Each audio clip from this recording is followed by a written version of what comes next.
নমস্কার বন্ধুরা, মুনিয়া রন্ধনশৈলী চ্যানেলে আপনাদের সবাইকে স্বাগত। আশা করি আপনারা সবাই খুব ভালো আছেন। বন্ধুরা, গরমে স্বাস্থ্যের কথা ভেবে অথবা শরীর ঠান্ডা রাখতে ডাবের জল তো আমরা প্রায়শই খেয়ে থাকি। তবে আপনারা কি কখনো কচি ডাব দিয়ে তৈরি আইসক্রিম খেয়েছেন? হ্যাঁ বন্ধুরা, ঠিকই ধরেছেন। আজকে তৈরি করব সুপার ক্রিমি এবং সুপার সফট কচি ডাবের আইসক্রিম। আইসক্রিম খেতে বাচ্চা থেকে বড় সকলে কিন্তু আমরা খুবই ভালোবাসি। আর গরমে আইসক্রিম খান না বা পছন্দ করেন না এমন মানুষ কিন্তু খুঁজে পাওয়া মুশকিল। আর সেটা যদি বাড়িতে তৈরি ন্যাচারাল এবং ফ্রেশ হয় তাহলে তো কথাই নেই। বন্ধুরা, এটা তৈরি করা যতটা সহজ, খেতেও কিন্তু ঠিক ততটাই রিফ্রেশিং। আর এটা আমি জোর দিয়ে বলতে পারি, একবার যদি আপনারা এটা তৈরি করে খান, বারবার কিন্তু এই আইসক্রিমটাই আপনাদের খেতে ইচ্ছা করবে। চলো তাহলে এবার দেখে নিই কি করে তৈরি করতে হয় এই কচি ডাবের আইসক্রিম বা টেন্ডার কোকোনাট আইসক্রিম। এখানে আমি হাফ কাপ মিল্ক পাউডার নিয়েছি, সেটা এখন এই ব্লেন্ডিং জারটার মধ্যে দিয়ে দিচ্ছি। এরপর এখানে দিয়ে দিচ্ছি হাফ কাপ ভর্তি করে নারকেলের দুধের পাউডার।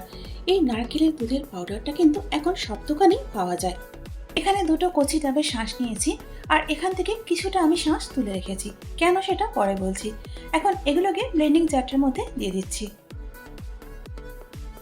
এখন এর মধ্যে দিয়ে দিচ্ছি হাফ কাপ দুধ। দুধটাকে আমি একবার গরম করে নিয়ে তারপর ঠান্ডা করে নিয়েছি। এখন সমস্ত কিছু একটা স্মুথ পেস্ট আমি তৈরি করে নেব। আর দেখুন এখানে পেস্টটা তৈরি হয়ে গেছে। বন্ধুরা, আপনারা সবাই যাতে এটা তৈরি করতে পারেন সেই জন্য আজকে আমি এটা ফ্রেশ ক্রিম দিয়ে করছি, কারণ ফ্রেশ ক্রিমটা সব জায়গা দিয়ে পাওয়া যায়।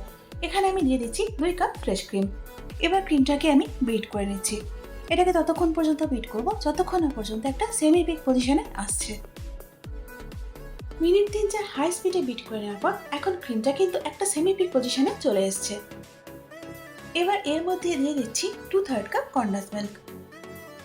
কনডেন্স মিল্কটা দেওয়ার পর ক্রিমটা কিন্তু পাতলা হয়ে যাবে, সেজন্য কিন্তু এটাকে আবারও বিট করে নিতে হবে। এবার এটাকে ততক্ষণ পর্যন্ত বিট করব যতক্ষণ না একটা স্টিফ পিক তৈরি হচ্ছে। আর দেখুন বিট করতে করতে ক্রিমটা ডাবল হয়ে গিয়ে স্টিফ পিক তৈরি হয়ে গেছে। এবার এর মধ্যে দিয়ে দিচ্ছি ডাবের শাঁসের সেই মিক্সচারটা, যেটা আমরা আগে থেকে ব্লেন্ড করে তৈরি করে রেখেছিলাম। নাও টাইম টু মিক্স। বন্ধুরা, একটা কথা এখানে খেয়াল রাখতে হবে যে মিক্স করার সময় খুব হালকা হাতে এটা করতে হবে, কারণ বিট করার সময় যে এয়ারটা ক্রিয়েট হয়েছে সেটা কিন্তু তা না হলে নষ্ট হয়ে যাবে। আচ্ছা বন্ধুরা, এবার বলি, আমি শুরুতেই বলেছিলাম যে কিছুটা আমি ডাবের শাঁস আলাদা করে ছড়িয়ে রেখেছি। এবার সেইটাই খুব ছোট ছোট করে কেটে নিয়ে এখন এই ক্রিমের মিক্সচারটার মধ্যে দিয়ে দিলাম, যাতে করে খাবার সময় যখন ছোট ছোট টুকরোগুলো মুখে পড়বে খেতে তখন কিন্তু খুব সুন্দর লাগবে। এবার আবারও হালকা হাতে একবার মিক্স করে নিচ্ছি। এখানে আইসক্রিমের মিক্সটা কিন্তু তৈরি হয়ে গেছে। আইসক্রিমটা সেট করবার জন্য আমি এই কাঁচের কন্টেনারটা নিয়েছি। আপনারা যে কোনো পাত্রে কিন্তু এটাকে সেট করে নিতে পারবেন। এখন কিছুটা ডাবের কুচি উপর থেকে ছড়িয়ে দিচ্ছি। আচ্ছা বন্ধুরা, আইসক্রিম তৈরি করে নিয়ে একটা দুটো ছোট টিপস আমি আপনাদের সঙ্গে শেয়ার করছি, যেটা হতে পারে আপনাদের কাজে আসবে। যে বাটিটাতে আপনারা ক্রিম বিট করবেন সেই বাটিটা আর বিটারের রড দুটো, ক্রিম বিট করার অন্তত পক্ষে 30 মিনিট আগে এ দুটো ফ্রিজারে একটু রেখে দেবেন। আর এতে করে যেটা হবে সেটা হলো ক্রিমটা বিট করার সময় তাড়াতাড়ি গরম হয়ে যাবে না। এখন আইসক্রিমটা সেট হওয়ার জন্য তৈরি হয়ে গেছে। এবার উপর থেকে আমি একটা বাটার পেপার দিয়ে ঢাকনাটা লাগিয়ে দিচ্ছি। এই বাটার পেপারটা দেওয়ার কারণটা হলো যাতে করে উপরে আইস ক্রিস্টালস না জমে। বাটার পেপার ছাড়াও এটা আপনারা ক্লিন ফিল অথবা সিলভার ফয়েল দিয়েও করতে পারবেন। আপনাদের কাছে যেটা অ্যাভেলেবেল সেটা দিয়ে করতে পারবেন। এখন সেট হওয়ার জন্য এটাকে আমি 8 ঘন্টা বা ওভারনাইট রেখে দেবো। ওভারনাইট রাখার পর এখন আইসক্রিমটা বার করে নিয়েছি। চলুন এবার কন্টেনারের ঢাকনাটা খুলে ফেলি। ঢাকনাটা খুলে নেওয়ার পর এখন বাটার পেপারটা সরিয়ে দিচ্ছি। চলুন এবার আইসক্রিমটা স্কুপ করে ফেলি। যেহেতু ফ্রিজার থেকে সদ্য বার করেছি সেই জন্য স্কুপ করতে একটু অসুবিধা হচ্ছে, কারণ এটা খুব শক্ত। আবার ফ্রিজার থেকে বার করে বেশিক্ষণ বাইরে রাখাও যাবে না, তাহলে একেবারে গলে যাবে। তাই একটু শক্ত অবস্থাতে এটাকে স্কুপ করে নিচ্ছি। বন্ধুরা, এই গরমে অন্তত একবার হলেও ট্রাই করে দেখুন এই ডাবের আইসক্রিম।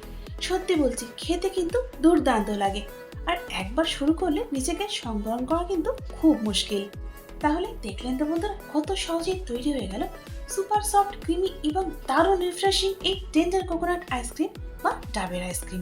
বিশ্বাস করুন বন্ধুরা, এই আইসক্রিমের স্বাদ কিন্তু দীর্ঘদিন আপনাদের মনে থাকবে, মুখে লেগে থাকার মতো। বন্ধুরা, যদি আপনারা একবার এই আইসক্রিমটা তৈরি করেন তাহলে বাইরের আইসক্রিম খাওয়া কিন্তু ভুলেই যাবেন, একদমই আর ইচ্ছা করবে না।